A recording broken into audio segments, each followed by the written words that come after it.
Okay, so picture this. It's 1980. Your dad, let's call him Steve, just graduated college with zero student debt because his state school cost about as much as a used Honda Civic. Steve gets a job making $18,000 a year, which sounds like poverty wages, but hold on, he buys a house for $47,000. Do the math. That's roughly 3 times his annual salary. Now fast forward to you, 2025. You graduated with $40,000 in student debt.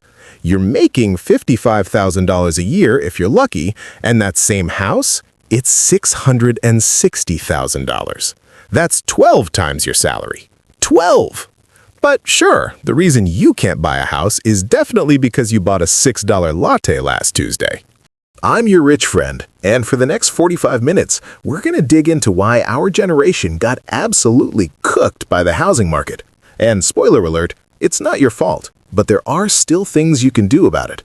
So buckle up, grab your overpriced coffee, and let's get into it. First, let's establish that we're not imagining this. The numbers are absolutely insane, and I've got receipts. In 1980, the median home price in the U.S. was $47,200. The median household income was $17,710.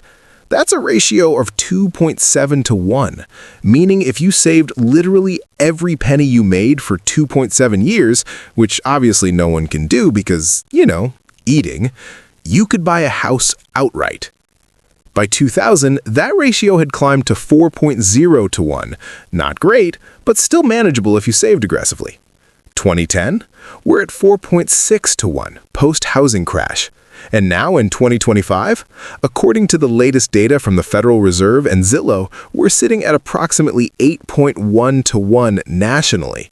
But in cities where Gen Z actually wants to live and where the jobs are, we're looking at 10 to 1, 12 to 1, sometimes 15 to 1 in places like San Francisco or Austin. And before you comment, just move to Ohio, first of all, rude to Ohio, and second, we'll get to that later.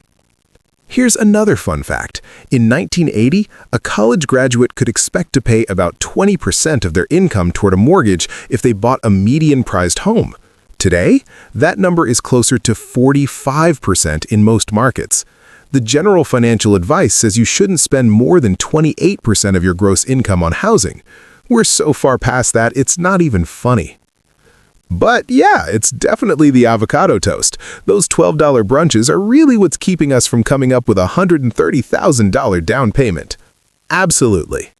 Okay, so houses got more expensive, but we're also making more money, right? Our salaries are higher than they were in 1980. Well, yes, but actually no. See, this is where it gets sneaky. Nominal wages, the actual dollar amount you see on your paycheck, have gone up.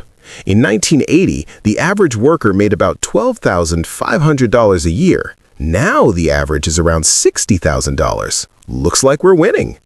Except when you adjust for inflation, meaning what that money can actually buy, real wages have barely budged. In fact, according to the Pew Research Center, real average hourly earnings have only increased about 0.3% from 1979 to 2020 when adjusted for inflation. Translation, our money doesn't go nearly as far as our parents' money did. Let me give you a concrete example. In 1980, the average rent for a one-bedroom apartment was about $243 a month. Sounds amazing, right? But remember, people were making $12,500 a year, or about $1,041 a month, so rent was about 23% of their income. Today, the average one-bedroom rent is around $1,700 a month. You're making maybe $4,500 a month after taxes if you're doing okay. That's 38% of your income, just on rent. Before utilities, before groceries, before your phone bill, before your student loans, which, oh boy, we're getting to those. The math simply doesn't math anymore. And here's the thing that really grinds my gears. Productivity has skyrocketed since 1980. Workers today produce way more value per hour than workers did 40 years ago, thanks to technology and efficiency improvements. But that productivity hasn't translated into higher wages for most people. It's translated into higher profits for shareholders and executives. All right, let's talk about everyone's favorite topic, crushing student debt. This is where the generational wealth gap really becomes a canyon. In 1980, 4 years at a public university cost $7,500 total. You could work a summer job and actually pay for it. Today, $103,000 for public, $220,000 plus for private. And before anyone says, just don't go to college, the job market demanded bachelor's degrees for entry-level positions that absolutely didn't need them. So Gen Z did what we were told. And now we're drowning. Average Gen Z graduate debt, $38,000 with 4 to 7% interest. That's $400 to $800 monthly payments. Remember 1980s Steve? Zero debt, immediately saving for a house. You, $38,000 in the hole, trying to save for a down payment while paying loans. The median home price is $430,000. A 20% down payment is $86,000. $86,000. Making $55,000 and saving $10,000 yearly, that's 8.6 years. Except housing prices keep rising while you save. You're on a treadmill where the finish line keeps moving. But sure, skip Starbucks. Just save $86,000 by giving up $5 coffee. That's only 17,200 coffees. Easy. Here's what really stings. In 1980, you could discharge student debt through bankruptcy, but in 2005, Congress made it nearly impossible.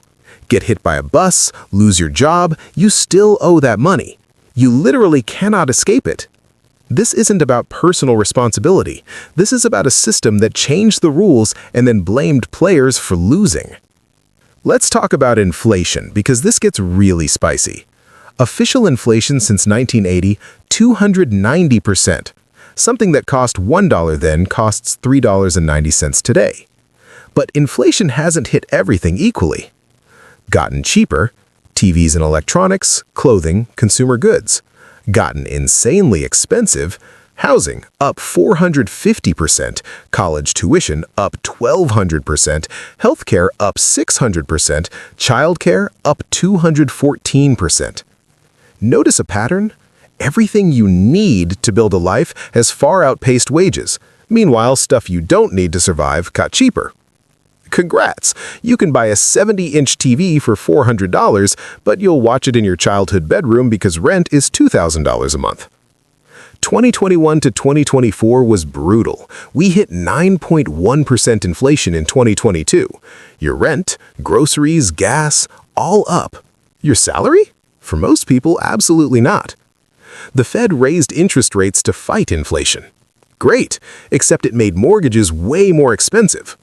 A $400,000 house with a $320,000 mortgage at 3% interest in 2020 was $1,349 per month. At 7% interest in 2023, $2,129 per month. That's an extra $780 monthly.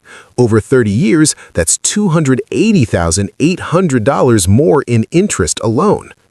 Even if you saved the down payment, the actual cost of owning has nearly doubled. You're getting squeezed from every direction. Wall Street bought all the houses.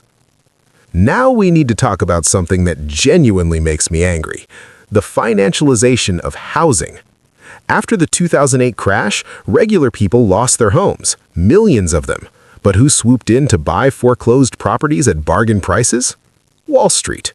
Blackstone, Invitation Homes, American Homes for Rent, these corporations now own hundreds of thousands of single-family homes. In some markets, investors bought 20 to 30% of all homes sold. They're not buying to live in them, they're buying to rent out or hold as assets. You're not just competing with other families, you're competing with billion-dollar firms paying all cash, waiving inspections, closing in a week. You're bringing your pre-approval letter and hopes. They're bringing a blank check. In 2021-2022, 30% of home purchases were all cash offers. Huge portions were investors. You simply cannot compete. Once they own the homes, they rent at market rate or above, driving up rents. Can't afford to buy because investors drive up prices, so you rent, which makes investors more money, which they use to buy more houses. We're treating housing, a basic human need, as a commodity for speculation. And this creates something even more insidious that we need to talk about, because it's not just Wall Street making home ownership impossible. There's another factor, and one that's creating a massive divide within Gen Z itself, and it's something we don't talk about enough. But I need to show you the actual data first. We need to talk about who is managing to buy homes and the uncomfortable truth about privilege and generational wealth that's splitting Gen Z into two completely different realities. That's coming in part 2, along with the actual strategies you can use to fight back against this rigged system. Look, if this video made you realize the system is rigged, part 2 is where I show you how to beat it. I'm talking actual strategies, real tactics, the loopholes and the creative financing nobody talks about. But here's the thing, if you don't subscribe, the algorithm will bury part 2 and you'll never see it. So hit subscribe, turn on notifications, and I'll see you in the next video.